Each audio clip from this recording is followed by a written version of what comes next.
Aujourd'hui, on va comparer la Galaxy Tab A9 Plus face à la Redmi Pad SE. La Redmi Pad SE commence à 150 €, alors que la Tab A9 Plus tourne autour de 160 €, ça dépend évidemment de ta région. Je dois avouer que la finition de la Redmi Pad SE paraît plus classe et premium que celle de la Galaxy Tab. Niveau option de stockage, la Redmi Pad SE a l'avantage. Elle démarre à 128 Go contre seulement 64 pour la A9 Plus. Les deux modèles de base ont 4 Go de RAM. Pour la Redmi, tu peux aussi opter pour des versions avec 6 ou 8 Go de RAM et jusqu'à 256 Go de stockage.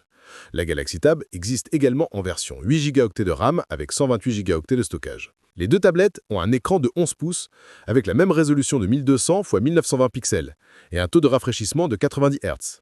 La Redmi Pad embarque une dalle IPS LCD, tandis que la A9 Plus utilise un écran TFT LCD.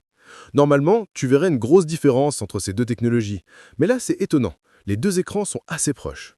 Je ne sais pas si la Redmi Pad SE utilise une dalle IPS d'entrée de gamme ou si l'écran Samsung est juste un peu plus lumineux, mais ils sont vraiment similaires en termes de luminosité et d'angle de vision. Les deux affichent correctement pour des tablettes de cette catégorie. Les deux sont aussi certifiés Widevine L1, donc tu peux regarder du contenu en Full HD sur Netflix et en 1080p sur YouTube. Impossible de tout tromper niveau qualité d'écran, même si la Redmi Pad SE pourrait avoir un léger avantage. Je te mettrai ces deux tablettes dans la description si tu veux plus d'informations. La Redmi Pad a une batterie un peu plus grosse, 8000 mAh contre 7040 mAh. Après le même test de décharge, la Galaxy Tab a tenu environ 6 heures, alors que la Redmi Pad a fait 8 heures. Les deux ont largement assez d'endurance pour une journée d'utilisation normale, surtout si tu baisses un peu la luminosité. La Redmi Pad charge aussi plus rapidement, 18 watts contre 15 watts pour la Galaxy Tab. Si l'autonomie est importante pour toi, choisis la Redmi Pad SE. Les deux tournent sous Android 13, elles ont chacune leur style. La Redmi Pad ressemble beaucoup à la Xiaomi Pad 6, ce que j'apprécie. C'est un mix entre Android et iPad, avec le centre de contrôle en haut dans le coin et un dock en bas. Tu pourras faire à peu près les mêmes choses sur les deux, juste d'une manière un peu différente. Samsung propose quelques extras sympas comme la barre des tâches en bas et le panneau latéral. L'atout de la Galaxy Tab, c'est Samsung DeX, qui te permet d'être plus productif et qui donne une expérience proche d'un PC portable. C'est vraiment une question de préférence personnelle, mais les deux interfaces sont bien pensées. Voilà une des grosses différences, la Galaxy Tab a un processeur Snapdragon 695, alors que la Redmi Pad SE embarque un Snapdragon 680. Ça ne semble pas énorme comme écart, mais Samsung a clairement l'avantage.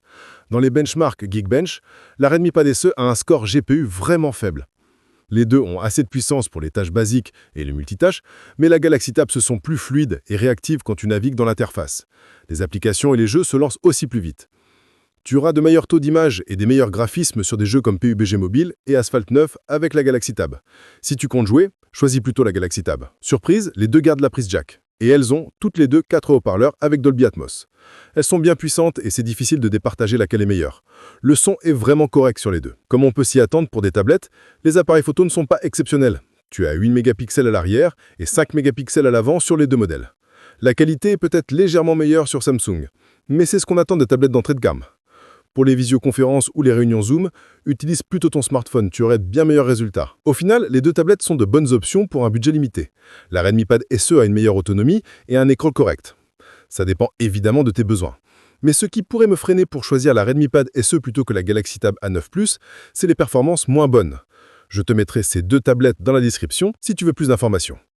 Si tu as aimé cette comparaison, pense à t'abonner et va voir la prochaine vidéo qui s'affiche. À de suite.